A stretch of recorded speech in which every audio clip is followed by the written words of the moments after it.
What if I told you that your consciousness might continue existing in a parallel universe after your body dies? What if the moment of death isn't an ending, but a quantum leap into another realm of existence? Before you dismiss this as science fiction, consider this. A Kentucky radiation oncologist has studied over 5,000 near-death experiences, and an incredible 5 to 10% of the general population reports memories of an NDE. But here's where it gets truly mind-bending. In ancient Egypt, the priests of the mystery schools possessed knowledge about death that modern science is only beginning to rediscover. They understood something we're just starting to glimpse through quantum mechanics, that consciousness might not be produced by the brain, but merely received by it, like a radio tuning into a cosmic frequency. Picture this scenario. Right now, as you listen to these words, your brain contains approximately 86 billion neurons, firing in perfect synchronization. Each neuron operates not just as a biological switch, but potentially as a quantum computer, processing information at the subatomic level. What happens to this quantum information when the biological hardware shuts down? Does it simply vanish into nothingness? Or does it transfer somewhere else entirely? Here's a fact that will challenge everything you think you know about death. A 2023 study provides evidence of brain activity after patients' hearts have stopped. But this isn't just random electrical noise. It's organized, coherent activity that suggests something profound is happening in those final moments. The dying brain doesn't simply fade to black. It appears to be preparing for something. Consider the mathematical impossibility of consciousness emerging from mere matter. How does the firing of neurons create the rich, subjective experience of being you? How does electrical activity in gray matter produce love, fear, wonder, in the very awareness that you exist? The hard problem of consciousness has puzzled philosophers and scientists for centuries. But what if the answer lies not in understanding how matter creates mind, but in recognizing that mind and matter are two aspects of the same fundamental reality? Recent discoveries in quantum mechanics suggest that information cannot be destroyed. It can only be transformed. This principle, known as quantum information conservation, implies that the patterns of information that constitute your consciousness might persist even after the brain that housed them ceases to function. But where does this information go? The answer might lie in the nature of reality itself. What we perceive as solid matter is mostly empty space, with subatomic particles existing as probability waves until observed. If consciousness operates at this quantum level, as some researchers suggest, then death might simply be a phase transition, like water becoming steam, rather than an absolute termination. But perhaps the most intriguing question isn't what happens after death, but what is actually dying. If you've replaced every cell in your body multiple times throughout your life, if your thoughts and memories are constantly changing, what exactly is the you that fears extinction? The ancient Greek philosopher Heraclitus said you cannot step into the same river twice. But he might have added, you cannot be the same person twice either. So I ask you, are you ready to journey beyond the veil of death and explore what science, ancient wisdom, and quantum mechanics reveal about our ultimate destination? Let's begin with something that will fundamentally shift your perspective on death. In 1975, Dr. Raymond Moody coined the term near-death experience, but what he didn't widely publicize were the most disturbing cases in his files. Experiences that suggested consciousness doesn't just survive death, but encounters realms that challenge our understanding of reality itself. In researcher Bruce Grayson's collection of NDEs, 127 out of 578 cases, 22%, occurred under general anesthesia, where patients watched medical personnel working on their bodies from impossible vantage points. But here's the detail that makes skeptics uncomfortable. These patients accurately described events that occurred while their brains showed no measurable activity. They witnessed conversations in adjacent rooms, identified surgical instruments they'd never seen before, and reported details that were later verified by medical staff. The implications are staggering. If consciousness can operate independently of brain activity, then everything we think we know about the relationship between mind and matter needs revision. This isn't metaphysical speculation. It's documented medical phenomenon that demands explanation. But near-death experiences are just the tip of the iceberg. Throughout history, diverse cultures have reported remarkably similar experiences during the dying process, despite having no contact with each other. The Tibetan Book of the Dead, written over 1,000 years ago, describes stages of consciousness dissolution that mirror modern NDE reports with uncanny precision. How could ancient Tibetan monks accurately describe experiences that we're only now documenting scientifically? The answer might lie in the nature of consciousness itself. Consider this. Your brain consumes about 20% of your body's energy while representing only 2% of your body weight. This massive energy expenditure suggests that consciousness requires enormous resources to maintain. But what if the brain isn't generating consciousness? What if it's constraining it? This theory, known as the filter or reducing valve hypothesis, suggests that the brain's primary function is to limit consciousness rather than create it. Just as a dam doesn't create water but controls its flow, the brain might serve to focus unlimited awareness into the narrow stream we experience as individual consciousness. When the brain dies, this filtering mechanism disappears, potentially releasing consciousness into its natural expanded state. The quantum mechanical basis for this theory is becoming increasingly compelling. Dr. Stuart Hameroff has found evidence that consciousness does not perish after death, suggesting the human brain is the perfect quantum computer, and the soul or consciousness is simply information stored at the quantum level. This isn't pseudoscience. Hameroff is a respected anesthesiologist and researcher whose work on quantum consciousness has gained serious academic attention. If you're finding this fascinating so far, take a moment to hit that like button and subscribe, because we're about to dive even deeper into the quantum mysteries of consciousness and death. The quantum nature of consciousness becomes even more intriguing when we examine the phenomenon of quantum entanglement. Einstein famously called it spooky action at a distance, the observation that particles can instantaneously affect each other regardless of the distance separating them. If consciousness operates at the quantum level, this could explain phenomena that materialist science has long dismissed: telepathy, shared death experiences, and the mysterious connections people report with deceased loved ones. But here's where it gets truly bizarre. Some theories suggest that multiple universes can exist simultaneously, where in one universe the body can be dead, and in another it continues to exist, absorbing consciousness which migrated into this universe. This many-worlds interpretation of quantum mechanics implies that death might not be an ending, but a transition. Consciousness simply continues in parallel realities where different outcomes occurred. Consider the implications. Every moment, reality branches into countless possibilities. In some branches, you live longer. In others, you die sooner. If consciousness can navigate between these realities, then death in one universe might simply mean awakening in another. This isn't fantasy. It's a serious interpretation of quantum mechanics that's been debated by Nobel Prize-winning physicists. The evidence for consciousness surviving death extends beyond near-death experiences into even more mysterious territory. Terminal lucidity, the phenomenon where dementia patients suddenly regain clarity just before death, suggests that consciousness isn't dependent on brain function in the way we assumed.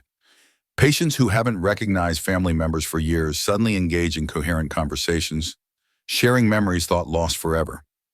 If the brain were the sole source of consciousness, this should be impossible. Ancient mystery schools understood this relationship differently. In the Egyptian tradition, death was viewed as the ultimate initiation, a process of consciousness liberation rather than extinction. The elaborate funeral rituals weren't just ceremonial, they were precise instructions for navigating the post-mortem state. The famous Egyptian weighing of the heart ceremony wasn't metaphorical. It described an actual process of consciousness evaluation that determines post-mortem destination. Similar traditions exist worldwide. The Bardo Thodol describes 49 days of consciousness transition after death, during which awareness encounters various realms and experiences. Shamanic traditions speak of soul retrieval and navigation between worlds. These aren't primitive superstitions. They're sophisticated maps of non-ordinary states of consciousness that modern neuroscience is beginning to validate. The neuroscientific evidence for consciousness continuation is mounting. A groundbreaking study published in the Proceedings of the National Academy of Science provides preliminary evidence of increased brain activity associated with consciousness in the moments leading up to death. Rather than shutting down, the dying brain shows surges of organized activity that suggest complex processing is occurring. But perhaps the most compelling evidence comes from cases of shared death experiences, when multiple people simultaneously witness the death journey of a loved one. These experiences, documented by hospice workers and researchers worldwide, suggest that consciousness can exist independently of individual brains, and that death might be a collective rather than solitary experience. The quantum implications are profound. If consciousness can exist independently of brain matter, then it must operate according to quantum rather than classical physics. This means it could exhibit properties like non-locality, superposition, and entanglement, explaining phenomena that materialist science cannot address. Take a moment to pause here and consider subscribing if you haven't already, because what comes next challenges everything you thought you knew about the nature of reality itself. The mechanics of consciousness transfer during death might involve quantum field fluctuations that exist beyond space and time. The zero-point energy field, the quantum foam that underlies all reality, could serve as the medium through which consciousness operates. When the brain dies, consciousness doesn't disappear. It returns to its source in the quantum field, maintaining its information patterns while shedding biological constraints. This theory explains why near-death experiencers report encounters with deceased relatives, access to universal knowledge, and experiences of unconditional love. If consciousness originates from a unified field of awareness, then death represents a return to this source, a homecoming rather than extinction. The implications for how we understand identity are revolutionary. The you that fears death might be an illusion created by biological processes. Your true nature, the awareness that observes thoughts, emotions, and sensations, might be an expression of the fundamental consciousness that underlies all existence. Death, then, would be like a wave returning to the ocean. Individual identity dissolves, but the essential nature remains unchanged. Consider the mathematical probability of consciousness arising from random chemical reactions. The odds are so astronomical that even atheist scientists acknowledge the mystery. Fred Hoyle calculated that the probability of life arising by chance is comparable to a tornado sweeping through a junkyard and assembling a Boeing 747. If consciousness requires even more complex organization than biological life, its spontaneous emergence becomes virtually impossible without some directing intelligence. This intelligence might be consciousness itself, a self-organizing field that manifests as individual awareness through biological brains. Each person would be like a neuron in a cosmic mind, contributing to a vast intelligence that transcends individual existence. Death would simply be the dissolution of the individual node, while consciousness continues in its expanded form. The ancient Vedantic tradition described this precisely. Tattvam asi, thou art that.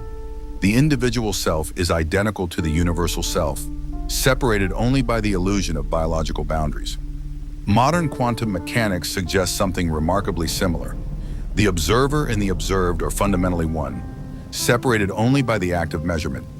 If this is true, then preparing for death becomes a matter of recognizing what you truly are, rather than clinging to what you appear to be. The fear of death dissolves when you realize that what you actually are cannot die. It can only change form, like energy transitioning between states. But here's the most profound implication. If consciousness survives death, then how you live matters in ways you never imagined. The patterns of thought, emotion, and intention you cultivate during life might determine your post-mortem experience. The ancient traditions weren't wrong about karma and moral consequences. They simply understood principles that quantum mechanics is now validating. The holographic nature of reality suggests that every action creates ripple effects throughout the fabric of existence. If consciousness operates at this quantum level, then your choices don't just affect your immediate environment. They influence the fundamental structure of reality itself. Death might reveal the full extent of these connections, showing how your life participated in the cosmic evolution of consciousness.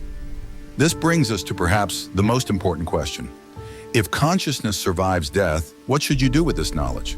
How should this understanding change how you live? Before we explore the answer, hit that subscribe button if this content is expanding your understanding, because we're about to venture into the deepest mysteries of existence itself. The preparation for death, which is really preparation for expanded consciousness, involves cultivating qualities that align with the quantum nature of reality. Love, compassion, wisdom, and awareness aren't just nice human virtues. They might be fundamental properties of consciousness itself. Developing these qualities during life could be like tuning your awareness to the frequency of the cosmic consciousness you'll encounter after death. The practice of meditation takes on new significance from this perspective. When you quiet the mind and rest in pure awareness, you're not just relaxing, you're practicing being the consciousness that you'll become after the brain stops filtering your experience. Regular meditation might be the most practical preparation for death, familiarizing you with the expanded awareness that awaits. Similarly, acts of service and compassion might create quantum entanglements that persist beyond death. If consciousness is fundamentally interconnected, then how you treat others literally becomes part of your post-mortem reality. The golden rule isn't just ethical advice, it's quantum mechanics in action. The implications extend to how we understand suffering and meaning. If consciousness continues after death, then the struggles and joys of life take on cosmic significance. Each experience becomes part of consciousness evolution, not just for you individually, but for the universal awareness of which you're part. Your life becomes a contribution to the growth of cosmic intelligence. This understanding transforms grief and loss. Death becomes not separation, but transformation. Like ice melting into water, the form changes, but the essence remains. The love you share with others creates quantum entanglements that persist beyond physical death, connecting you across dimensions of existence you can barely imagine. But perhaps the most liberating realization is this: if consciousness is fundamental to reality, then you've never actually been separate from the source of existence. The journey through life and death is consciousness exploring itself through countless perspectives. You are both the experiencer and the experience, the observer and the observed, the seeker and the sought. This brings us to the ultimate mystery. If there's no real separation between individual consciousness and universal awareness, then who or what is actually asking these questions? Who fears death, seeks meaning, and wonders about the afterlife? The questioner and the question might be the same consciousness, playing a cosmic game of hide and seek with itself. Conclusion and thought-provoking questions. As we reach the end of this exploration, we're left with questions that stretch the boundaries of human understanding. The evidence suggests that consciousness doesn't end with death, but transforms in ways we're only beginning to glimpse. Whether through quantum mechanics, near-death experiences, or ancient wisdom traditions, all roads point to the same remarkable conclusion. You are more than your physical body, and death is not your final destination. But this knowledge comes with profound responsibility. If consciousness continues, if your choices create quantum ripples throughout existence, if your awareness is part of a cosmic intelligence evolving through countless forms, then how you live becomes infinitely more significant than you ever imagined. So as you continue your journey through this mysterious existence, carry these questions with you. If your consciousness has existed before this life and will continue after it, what is the purpose of your current experience? What lessons is this particular incarnation meant to teach the eternal awareness that you truly are? If death is simply consciousness shedding its biological constraints, then what aspects of your current identity are worth preserving and which are merely temporary costumes worn by your eternal nature? If you are simultaneously an individual wave in the entire ocean of consciousness, how does this change your relationship with others who are playing the same cosmic game of forgetting and remembering their true nature? And perhaps most importantly, if this moment is your opportunity to contribute to the evolution of cosmic consciousness itself, what gift will your life become to the infinite intelligence that dreams through your eyes? The afterlife isn't somewhere you go. It's something you are. The question isn't whether you'll survive death, but whether you'll recognize who was never born and can never die. What do you think? Are you ready to live as the infinite consciousness that you've always been?